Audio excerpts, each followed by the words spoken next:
I would say that there is a lot of frustration that Europe is unable to implement a lot of the things they've agreed on. And it takes a long time to get 27 countries to agree on anything.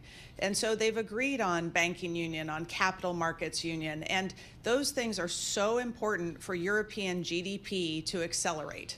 The fact that you still have all these frictions doing business between France and Germany or Italy and Portugal, it slows down business, it slows down IPOs. The capital markets union, they need to get more securitization to get a broader capital market that'll allow companies to borrow more easily and more cheaply. Until they can implement these things, it's going to be really hard for European stocks to outperform peers for a sustained period because they don't have that growth behind them. They know it. They know it.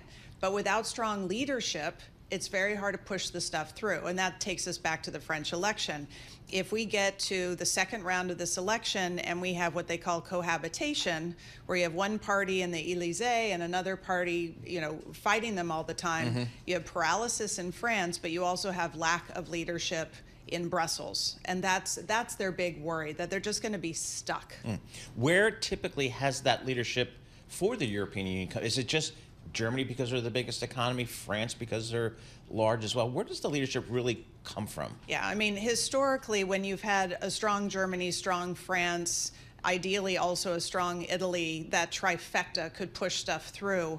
I think Europe, probably like most countries too, the most gains in policy, the most gains in integration have come at moments in time when you have a crisis, whether that's the sovereign debt crisis of 2011, whether that's 2008, when there's something staring them in the face, an existential threat, somehow they find a way to agree and move things forward. Hopefully we don't need a crisis of that sort this time. Immigration.